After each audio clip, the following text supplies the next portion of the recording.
Welcome to Bind EduTech, and this is a continued class of the chapter Albert Einstein at School.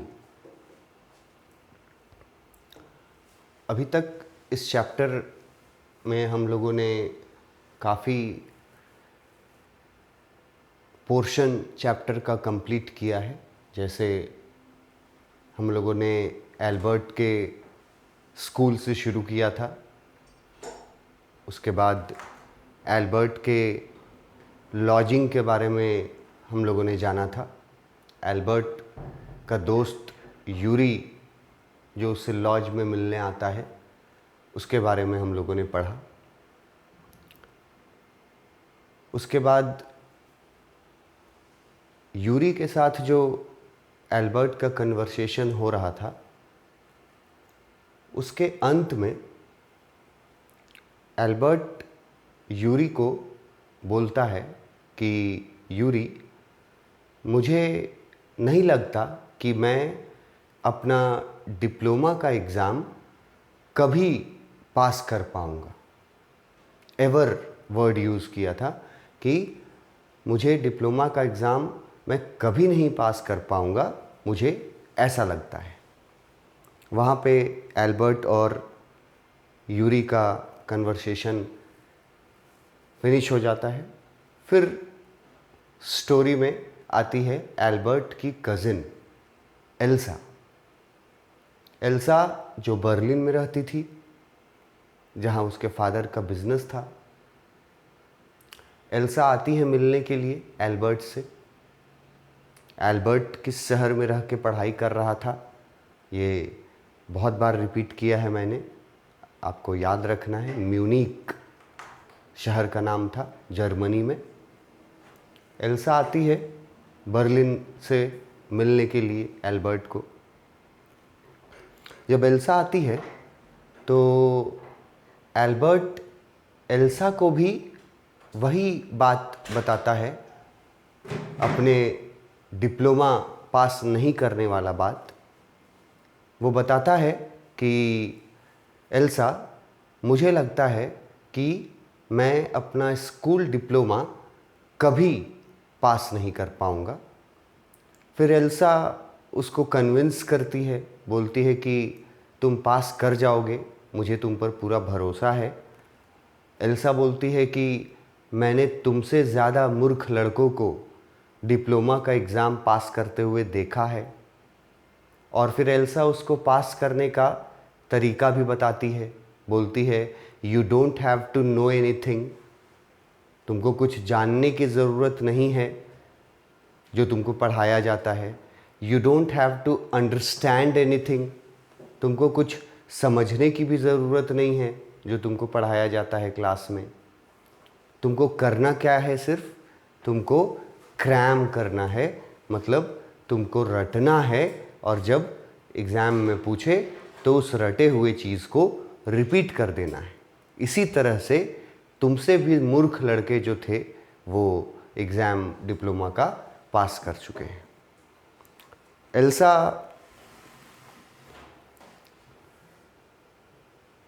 जब Albert को रटने का suggestion देती है तो एल्बर्ट अपना प्रॉब्लम बताता है एल्सा को। बोलता है एल्बर्ट बोलता है कि एल्सा, यही तो मेन प्रॉब्लम है मेरे साथ कि मैं चीज़ों को रट नहीं सकता। I am not good at learning things by heart, ये स्टेटमेंट था एल्बर्ट का। I am not good at learning things by heart, मैं मतलब कि चीज़ों को रट्टा लगा करके याद रखने में अच्छा नहीं हूँ। एल्सा रिप्लाई करती है कि रटने के लिए अच्छा होने की ज़रूरत भी नहीं है एल्बर्ट। और वो एक एग्ज़ाम्पल भी देती है कि एनी वन कैन लर्न, मतलब एनी वन कैन क्रैम, कोई भी रट सकता है, जैसे एक तोता रट लेता है। और अगर तोता रट सकता है तो फिर कोई भी इंसान रट सकता है। एल्सा बोलती है कि तोता इसलिए रट लेता है क्योंकि वो ट्राई करता है, कोशिश करता है रटने की, और तुम इसलिए नहीं रट पाते हो बिकॉज यू डोंट ट्राई, तुम कोशिश ही नहीं करते। फिर एल्सा उसके हाथों में एक किताब के बारे में जिक्र करती है। एल्सा पूछती है उससे कि मैं जब भी तुमको देखती हूँ तो तुम्हारे हाथ में एक किताब होती है, ये कौन सी किताब है? एल्बर्ट बताता है it is a book of geology, geology का किताब था। यहाँ पर अगर आपसे पूछा जाए कि was Albert interested in geology, तो हमारा आंसर ये होना चाहिए कि सिर्फ जियोलॉजी में वो इंटरेस्टेड नहीं था। ही was interested in science and geology is a part of science. उसके हाथों में जियोलॉजी का बुक था। इसका ये मतलब नहीं निकाला जाना चाहिए कि सिर्फ जियोलॉजी को वो पसंद करता था, सब्जेक्ट को। नहीं, ऐसा नहीं है। वो साइंस पसंद करता था और geology is also a part of science, जिसको बोला गया था रॉक साइंस। हिंदी में मैंने बताया था भूगर्भ विज्ञान। तो जियोलॉजी का मतलब है साइंस। एल्बर्ट बोलता है कि मेरे हाथ में जियोलॉजी का बुक है। एल्सा पूछती है कि क्या ये बुक तुम्हारे करिकुलम में है, मतलब सिलेबस में है? क्या ये बुक तुमको स्कूल में पढ़ाई जाती है? तो एल्बर्ट क्लियरली जवाब देता है नो, नहीं पढ़ाई जाती ये बुक हमारे स्कूल में, हमारे क्लास में। और उसी समय एल्बर्ट एक स्टेटमेंट भी देता है, बोलता है there is hardly any science at our school. मतलब कि उसके स्कूल में साइंस से रिलेटेड कोई भी सब्जेक्ट, कोई भी टॉपिक नहीं पढ़ाया जाता था। और यही सबसे बड़ा रीज़न है कि एल्बर्ट अपने स्कूल को हेटफुल प्लेस बोलता है। इसी स्टोरी में हम लोग ये वर्ड भी सुन चुके हैं, हेटफुल प्लेस। वो अपने स्कूल को हेटफुल प्लेस समझता था। उसका एक सबसे बड़ा रीज़न है because he was interested in learning and studying science, and in his school there was hardly any science. वो साइंस से रिलेटेड कोई सब्जेक्ट ही नहीं था स्कूल में। That is why he hated his school. वो बताता है एल्सा को कि हमारे स्कूल में तो साइंस से रिलेटेड कोई सब्जेक्ट ही नहीं है।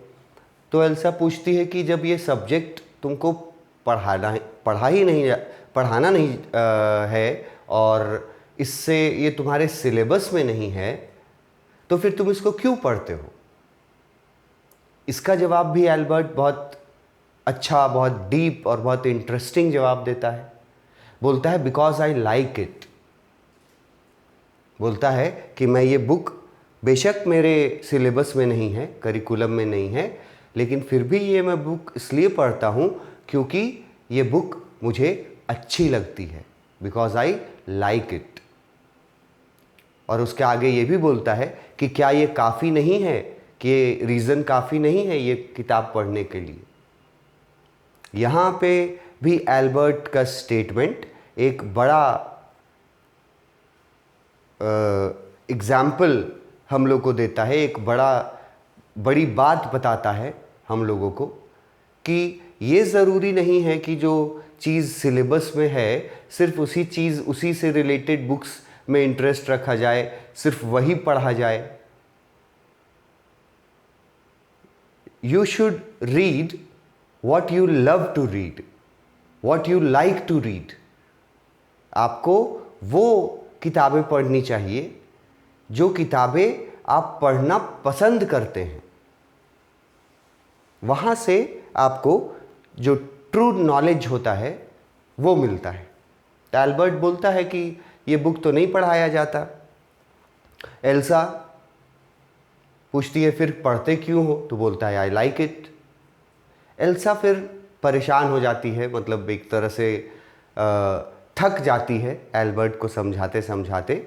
तो एल्सा जो है वो इस पॉइंट पे हम लोग फिनिश किए थे। एल्सा साइड, एल्सा जो है वो बिल्कुल थक जाती है और बोलती है you are right of course Albert. बोलती है एल्बर्ट तुम सही बोल रहे हो कि जो किताब तुमको अच्छी लगती है वो किताब तुम पढ़ सकते हो, लेकिन it won't help you with your diploma. Elsa जो है एल्बर्ट को ये चेतावनी भी देती है कि ये किताब पढ़ना है तुमको पढ़ो, लेकिन याद रखना कि ये किताब पढ़ के तुमको डिप्लोमा पास करने में कोई मदद नहीं मिलेगा। मतलब कि अगर तुमको डिप्लोमा पास करना है तो तुमको वो किताबें पढ़नी होंगी जो किताबें सिलेबस में दी गई है। ये एल्सा उसको बोलती है। और यहाँ पर हम लोग का जो एल्सा और एल्बर्ट का जो कन्वर्सेशन था वो यहाँ पर फिनिश होता है। इसके आगे बढ़ते हैं। इसके आगे एल्बर्ट के कुछ पर्सनल लाइकिंग्स, मतलब उसके हॉबीज़ क्या थे, कौन सी चीज़ें एल्बर्ट को पसंद थीं, इसके बारे में थोड़ा सा ब्रीफ जानकारी दिया गया है। देखो यहाँ लिखा गया, apart from books on science his only comfort was music. Apart from books on science मतलब कि अगर कोई पूछे कि एल्बर्ट की पहली पसंद क्या थी, तो आप लिखोगे बुक्स ऑन साइंस। ये मन नहीं लिखना कि जियोलॉजी उसकी पहली पसंद थी, ये नहीं बताना है। बताना है साइंस उसकी पहली पसंद थी। एल्बर्ट की फर्स्ट चॉइस था साइंस, और साइंस के बाद जो सेकंड नंबर पे जो चीज़ उसको पसंद थी वो था म्यूज़िक, संगीत।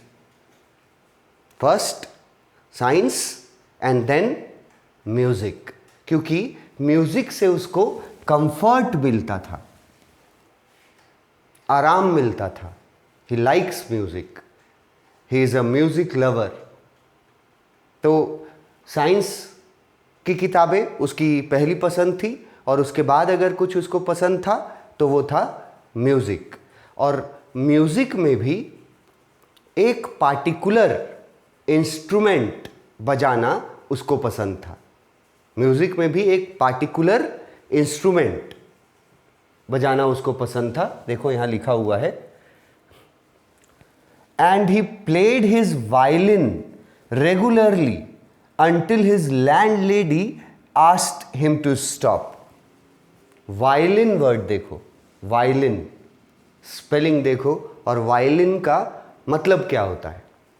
Violin is a musical instrument. जैसे तबला होता है, जैसे हारमोनियम होता है, जितने भी म्यूजिकल इंस्ट्रूमेंट होते हैं, जैसे बांसुरी है, फ्लूट होता है, तो वैसा ही एक म्यूजिकल इंस्ट्रूमेंट है वायलिन। और वायलिन आप सब लोगों में से बहुत सारे लोग वायलिन देखे होंगे, specially in the songs, in the Bollywood songs, in the Bollywood pictures आपने वायलिन देखा होगा, जो कि एक स्ट्रिंग के सहारे से बजाया जाता है। जो हम लोगों के यहाँ, हमारे यहाँ जो इंडियन कल्चर है, इंडियन म्यूज़िक जो है, वहाँ पे हम लोग सितार बोलते हैं उसको, या कहीं कहीं एक तारा बोला जाता है उसको। उसमें एक ही स्ट्रिंग होता है, और किसी किसी में मल्टीपल होता है, 2-3 स्ट्रिंग होता है। और साधु लोग रखते हैं, और उसको साधु लोग बजाते हैं, प्ले करते हैं, घूमते रहते हैं। तो ये उसी का वेस्टर्न एडिशन है, मतलब उसी का मॉडर्न जो इंस्ट्रूमेंट है उसको वायलिन बोलते हैं। तो आपको ये याद रखना है कि एल्बर्ट को म्यूज़िक में क्या पसंद था। म्यूज़िक में क्या पसंद था? म्यूज़िक तो पसंद था ही, लेकिन म्यूज़िक में उसकी पहली पसंद थी वायलिन। वो जब अपने लॉज के रूम में रहता था तो रेगुलरली वायलिन प्ले करता था। यहाँ लिखा हुआ है he played his violin regularly, मतलब हमेशा वो वायलिन बजाते रहता था अपने रूम में। तो आप समझ सकते हैं कि वो कितना पसंद करता था वायलिन को। वायलिन बजाते रहता था हमेशा, जब तक उसकी लैंड लेडी आकर के उसको रोकती नहीं थी। यहाँ लिखा है until his landlady asked him to stop। उसकी लैंड लेडी, मकान मालकिन, आकर के उसको वायलिन बजाने से मना करती थी, तब वो रुकता था। अदरवाइज वो कंटिन्यूअस रेगुलरली वायलिन अपने रूम में बजाते रहता था। अब लैंड लेडी क्यों रोकती थी आकर के उसको वायलिन बजाने से? क्या बोल करके रोकती थी वो आगे दिया हुआ है। ये उसकी लैंड लेडी का स्टेटमेंट है। That wailing gets on my nerves she said. Wailing word important है, देखो वेलिंग, उसका मीनिंग भी मैंने लिखा है ब्रैकेट में। वेलिंग का मतलब है अनप्लीजेंट नॉइज, और उसको हिंदी में बोलचाल की भाषा में आप समझ सकते हैं बेसुरा आवाज। कोई ऐसा आवाज जो आपको इरिटेट करता हो, जैसे कोई टीना पीट रहा है तो वो आवाज आपको इरिटेट करेगा। तो ऐसा कोई भी आवाज जो आपको इरिटेट करता हो, उस आवाज को वेलिंग बोला जाता है। स्पेलिंग देख लो, WAILING, वेलिंग। और यहां पर एक फ्रेज यूज हुआ है, गेट्स ऑन माई नर्व्स। इसका मतलब है डिस्टर्ब मी। एल्बर्ट की मकान मालकिन, एल्बर्ट जब वायलिन बजाते रहता था रेगुलरली, तो उसकी मकान मालकिन आती थी और उसको बोलती थी कि ये वायलिन का जो बेसुरा आवाज़ है उससे हमको बहुत डिस्टर्बेंस होता है। वायलिन के आवाज़ को उसकी मकान मालकिन बेसुरा आवाज़ बोलती है। यहाँ पे वेलिंग वर्ड है, बहुत इंपॉर्टेंट वर्ड है, याद रखना। बोलती है कि ये बेसुरा आवाज़ जो है वो हमको बहुत डिस्टर्ब करता है, उसकी मकान मालकिन आकर के बोलती है। और आगे बोलती है, there is enough noise in this house with all the kids howling. बोलती है कि वैसे भी हमारे घर में हमेशा शोर शराबा होते रहता है, क्योंकि बच्चे जो हैं, मकान मालकिन के जो बच्चे थे, उनके बारे में बोला गया because the kids are always howling. अब हाउलिंग वर्ड आया, इससे पहले वर्ड आया था वेलिंग ऊपर, और यहीं पर वर्ड आया हाउलिंग। हाउलिंग का मतलब भी यहां ब्रैकेट में देखो लिखे हैं, मेकिंग लाउड नॉइजेज। अब मान लो 2-4 बच्चे हैं छोटे छोटे, और वो पूरी जोर लगा करके वो रो रहे हैं, चिल्ला चिल्ला करके रो रहे हैं, तो कैसा नॉइज आएगा? Irritating noise. उसी नॉइज को हाउलिंग बोला जाता है। ये तो हाउलिंग और वेलिंग ये सिमिलर हैं, पर हर जगह एक दूसरे के जगह यूज नहीं हो सकते हैं। वो वेलिंग वर्ड बोलेंगे जब कोई इंस्ट्रूमेंट हो या कुछ उसके जैसा चीज हो, किसी लकड़ी पे या किसी रॉड पे रॉड को टकराया जा रहा हो, तो उसको वेलिंग बोलेंगे।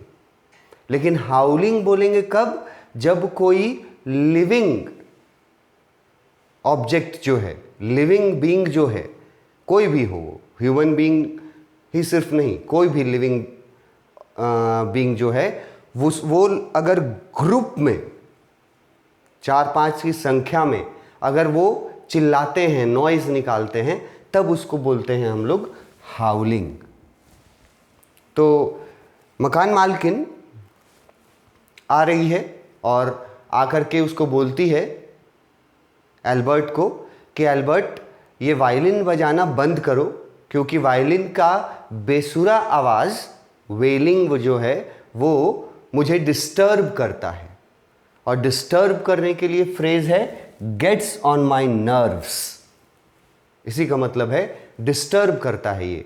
वो आकर के वायलिन बजाने से एल्बर्ट को मना कर देती थी और बोलती थी कि वैसे भी हमारे घर में एनफ नॉइज़ है, यहाँ लिखा हुआ है एनफ नॉइज़, वैसे भी हमारे घर में काफ़ी नॉइज़ है, शोर शराबा होते रहता है। और उस नॉइज़ के पीछे रीज़न क्या है? नॉइज़ के पीछे रीज़न है मकान मालकिन के बच्चे। जो मकान मालकिन के बच्चे थे वो हमेशा चीखते चिल्लाते रहते थे, रोते रहते थे, और उन्हीं के चीखने चिल्लाने को और रोने को हाउलिंग वर्ड से यहाँ पे एक्सप्रेस किया है।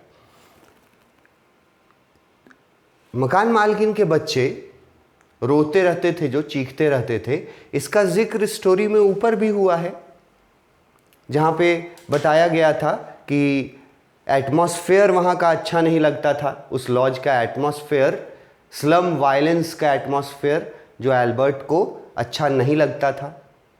और वहीं बताया गया था कि क्यों स्लम वायलेंस का एटमॉस्फेयर था, क्योंकि मकान मालकिन अपने बच्चों को हमेशा पीटते रहती थी और हर शनिवार एवरी सैटरडे मकान मालिक आता था ड्रंक होकर के, शराब पी करके नशे में, और वो अपनी वाइफ को पीटता था। तो वहाँ भी बताया गया था कि बच्चों को वो पीटा करती थी। तो यहाँ पर वही चीज़ रिपीट हुआ है कि वैसे भी हमारे घर में जो बच्चे हैं वो हमेशा चिल्लाते रहते हैं, तो उनका जो नॉइज़ है वो काफ़ी है, और ऊपर से तुम जो बेसुरा आवाज़ में वायलिन बजाता है, तो उसको मना करती है आकर के उसके मकान मालकिन। जब उसकी मकान मालकिन उसको मना करती थी एल्बर्ट को, तो एल्बर्ट को थोड़ा गुस्सा भी आता था, एल्बर्ट को थोड़ा गुस्सा आता था, और एल्बर्ट का मन करता था कि वो पलट के मकान मालकिन को कुछ सुना दे, मतलब कुछ जवाब दे। यहाँ देखो लिखा हुआ है, Albert was tempted to point out that most of the time it was she who made them howl. एल्बर्ट का मन करता था कि वो अपने मकान मालकिन को पलट करके जवाब दे कि बच्चे जो चिल्लाते रहते हैं उसके पीछे कारण तो आप ही हैं, आप ही बच्चों को पीटते रहते हैं तो बच्चे चिल्लाते रहते हैं, आप नहीं पीटिएगा तो बच्चे चिल्लाएंगे नहीं, और आपको मेरे वायलिन के आवाज़ से डिस्टर्बेंस होता है, आप अपने बच्चों को जो पीटते हैं उससे जो हाउलिंग होता है, जो शोर शराबा होता है, उससे आपको प्रॉब्लम नहीं होता है। ये बात एल्बर्ट बोलना चाहता था, टेम्पटेड लिखा हुआ है, बोलना चाहता था, लेकिन वो बोला नहीं था कभी। लिखा हुआ है यहाँ, but he decided it was better to say nothing. लेकिन एल्बर्ट फिर मन में ही सोच के रह जाता था ये बात, और सोचता था कि क्या बोलना, छोड़ो हटाओ, बोलने से अच्छा है कि चुप रहा जाए। तो यहाँ पर हम लोगों को एल्बर्ट के इंटरेस्ट्स के बारे में पता चला है कि एल्बर्ट का जो फर्स्ट जो इंटरेस्ट था वो था साइंस बुक्स। साइंस बुक्स के बाद अगर कोई चीज़ एल्बर्ट को कंफर्ट देती थी तो वो थी म्यूज़िक, और म्यूज़िक में वो वायलिन बजाना पसंद करता था। वायलिन इंस्ट्रूमेंट होता है, वायलिन बजाना पसंद करता था। और वो अपने रूम में कंटिन्यूअसली वायलिन बजाता था जब तक कि उसकी मकान मालकिन आकर के उसको रोकती नहीं थी। और क्या बोल करके रोकती थी कि ये तुम्हारा वायलिन का आवाज़ जो है ये बहुत बेसुरा है, इससे शोर शराबा होता है, और वैसे भी हमारे घर में बच्चे हमेशा चिल्लाते रहते हैं तो काफ़ी शोर होते रहता है। एल्बर्ट का मन करता था कि वो अपनी मकान मालकिन को पलट करके इसका जवाब दे, सुना दे उसको कि तुम ही हो जिसके वजह से बच्चे रोते रहते हैं, चिल्लाते रहते हैं। पर एल्बर्ट डिसाइड करता है it was better to say nothing, कि बोलने से अच्छा है चुप रहा जाए। इसी का यहाँ पर एक्सप्लेनेशंस पॉइंट्स में दिए हुए हैं, आप यहाँ पढ़ सकते हैं इसको कि एल्बर्ट वायलिन बजाता था बहुत, लेकिन तब तक जब तक लैंडलेडी आकर के उसको रोक नहीं देती थी। लैंडलेडी इरिटेट बोलती थी कि हम इरिटेट होते हैं तुम्हारे वायलिन से, और बोलती थी कि किड्स जो हैं वो ऑलरेडी बहुत नॉइज़ करते हैं इस घर में। तो एल्बर्ट को मन करता था, wanted to say that she is the one who made her kids cry all the time, कि वही है जिसके वजह से बच्चे हमेशा रोते रहते हैं। लेकिन एल्बर्ट जो है वो समहाउ रेजिस्टेड, वो अपने आप को कंट्रोल करता है और वो बोलता है कि बोलने से अच्छा है चुप रहा जाए। इसका आगे हम लोग नेक्स्ट वीडियो में देखेंगे। Thank you.